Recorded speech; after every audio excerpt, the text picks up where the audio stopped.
Баршаңызға жалынды сәлем достар. Бүгін сіздерге 2008 жылғы «Миллионер из трущоб» атты фильмін қысқаша айтып беретін боламын. Әрине лайк пен подписаться кнопкаларын басуды ұмытпаңыздар. Ал біз көпке созбай осымен бастаймыз. Полиция бөлімшесінде сержант Джамал атты жігіттің қалайша телешоуда барлық сұраққа дұрыс жауап бергеніне сенбей отыр. Осы кезде Джамал Индияның «Кім миллионер болады» деген телешоуына қалай келгенін есіне түсіруде. Жас жігіттің айтуынша, дәл қазір колл-центрда жұмыс істейді екен. Бір кезде кабинетке келген инспектор оның дұрыс жауаптарды қайдан тапқанын білмекші. Мүмкін микрофон қолданды ма, әлде құпия наушник па? Ақыры жігіт жауап бермеген соң оны тоқпен азаптауды шешті. Бірақ та сержант асыра сілтеп жіберіп, Джамал есінен танады. Сержанттың ойынша бұл жігіт шынымен де өзі дұрыс жауап берсе керек. Бірақ инспектордың айтуынша осыған дейін ешқандай адам 16 000 рупидан артық ақша ұтып көрмеген. Сондықтан бұл жігіттен бәрі күдіктеніп отыр. Осы кезде Джамал есін жинап бәріне өзі жауап бергенін айтады. Бала кезінде Джамал ағасы Салиммен бірге өте тентек болғандықтан мектепке сирек барған болатын. Көп ұзамай анасы оларды мектепке күштеп апарып, сол жерде мұғалімдері екеуіне Атос пен Партос деген жаңа лақап ат ойлап табады. Бөлімшеде жас жігіт әрбір сұрақтардың жауабын өзінің бала кезіндегі естеліктерден тапқанын мойындауда. Жүргізушінің 1973 жылы шыққан «Ұзақ есеп» атты фильмдегі басты рөлдегі актер кім деген сұрағына Джамал бала кезіндегі оқиғаны есіне түсіреді. 5 жасында Баччан атты танымал актер фанаттарымен жолығуға келген екен, бірақ та Салим оны қамап қойыпты. Не болса да кумирмен жолығу үшін ақыры дәретханаға секіруді шешкен болатын. Жас жігіт Индияның елтаңбасында қандай жазулар бар деген сұраққа жауап беру үшін залдан көмек сұрайды. Инспектор бұл сұрақтың жауабын 5 жасар біледі десе де, Джамалға бәрібір секілді. Өйткені кейбір адамдарға мәлім нәрсе біреулерге жұмбақ болуы мүмкін. Келесі сұрақ: Рама құдайы оң қолымен нені ұстап тұр? Бұның жауабын жас жігіт бала кезіндегі үнді мұсылмандар арасындағы қақтығыстан табады. Сол күні анасы қайтыс болып, ағасы екеуі қашып жүрген болатын. Бір кезде оң қолында жебе мен садақ ұстаған Рама құдайы секілді балаға тап болады. Ары қарай қашып жүргенде оларға Латика атты қыз қосылып, үшеуі бірге қоқыс алаңында түнеп жүр. Сөйтіп, бір күні балалар саудасымен айналысатын Маман атты жігіт оларды өзімен алып кетеді. Маман оларға тамақ беріп, арасында тәрбиесінде көрсетіп қоятын. Ал балалар қалада қайыр сұраулары тиіс. Салим өзінің қырсық мінезімен Маманның көзіне түсуде. Көп ұзамай Джамалдың ағасы гангстердің кішкентай көмекшісіне айналған екен. Салим басқа балаларға бұйрық беріп, оларды қадағалап жүріпті. Түндердің бірі Салим кішкентай баланы қалай көзінен айырғанын көруде. Маманның айтуынша, бала аянышты көрінген сайын адамдар көбірек ақша береді. Келесі кезекте Маман Салимнің інісін шақырып тұр. Көп ұзамай өзімен бірге інісін алып келген Салим Латиканы да алып, үшеуі бірге лагерден қашып шығады. Джамал мен Салим пойызға мініп үлгерді, бірақ та Латика үлгеретін емес. Сонда қызға қолын созған Салим әдейі қыздың қолын өзі жібере салады. Інісіне Латика өзі қалуды шешті деп, Маманның шын мәнінде оны көзінен айырмақшы болғанын айтып береді. Осы оқиғаның арқасында Джамал бұл сұрақтың жауабын білетін болып шықты. Алдағы бірнеше жылда екеуі пойызда саудамен айналысып күн көріп жүр.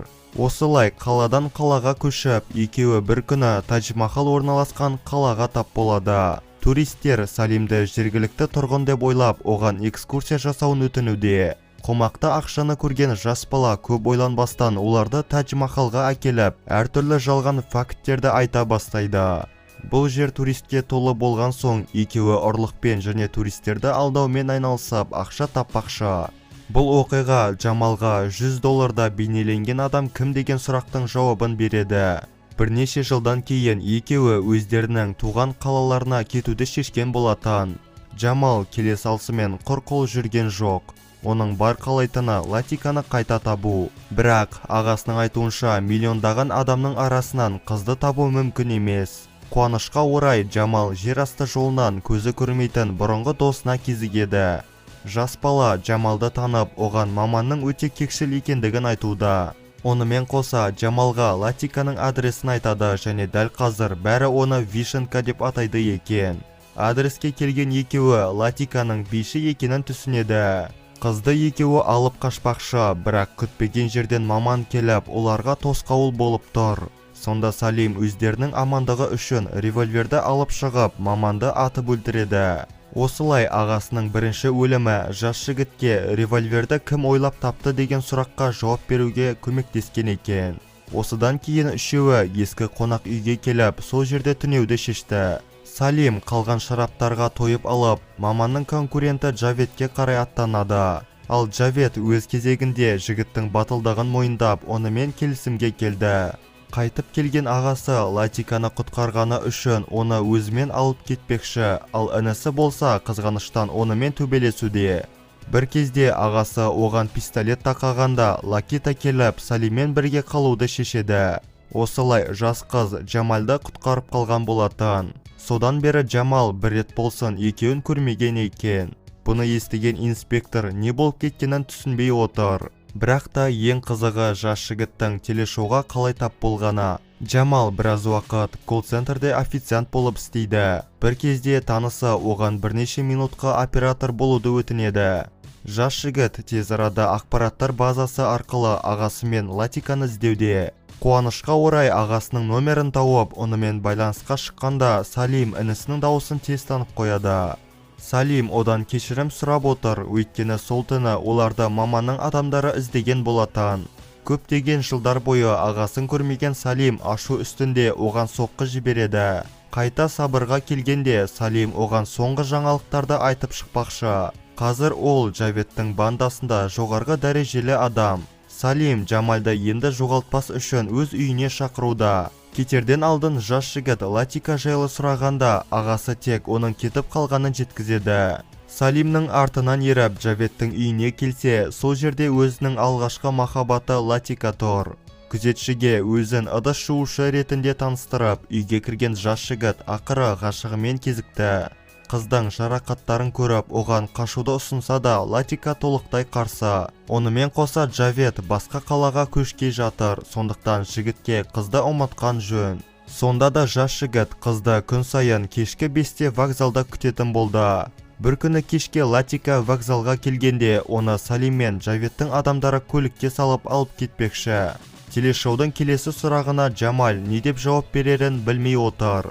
Үзіліс кезінде жүргізушіге айтса, ол айнаға өтірік жауапты жазып кетеді. Бірақ та Жамал аңқау жігіт емес. Сондықтан өз ойын айтып, дұрыс жауапты табады. Ал телешоу бастықтары соңғы сұрақты келесі күнге қалдыруды шешті. Жолай жігітті полицияға тапсырып, оны киноның басында көрсетілгендей қинаған болатын. Джавет көшіп кеткеннен кейін жас жігіт Лакитамен байланысты жоғалтыпты. Оны қайта табу үшін телешоуға баруды шешкен екен. Өйткені Лакита оны осылай байқаса керек. Инспектор оның сөздерін шынайы қабылдап, ақыры ойынды аяқтауға жібереді. Осы кезде Латика жаңалықтардан Жамалдың жетістіктерін естіп отыр. Бір кезде Салим оған қашып кету үшін көліктің кілті мен телефонды тапсырады. Осылай Салим жас қыздан қателіктері үшін кешірім сұрауда. Соңғы сұрақта Александр Дюманың кітабындағы үшінші мушкетердің есімі кім деп айтылған. Жамал көмек ретінде Салимға қоңырау шалғанда телефонды Лакита көтереді. Бірақ өкінішке орай жас қыз дұрыс жауапты білмейді екен. Жамал не болса да бірінші вариантты таңдап, осылай 20 миллион рупий ұтып алады. Джавет Салимнің Лакитаға көмектескенін біліп қойып, дәретханаға кіргенде оны Салим атып түсіреді. Бірақ артынан келген адамдар Салимға оқ жаудыруда. Сол күні кешке қарай Жамал Лакитамен вокзалда кезігіп, қызға сезімін білдірген болатын. Осымен біздің «Миллионер из трущоб» атты киномыз аяқталады. Достар, видеоны соңына дейін көргендеріңізге үлкен рахмет, және де лайк пен подписаться кнопкаларын басуды ұмытпаңыздар. Ал ендеше келесі видеода жүздескенше сау болыңыздар.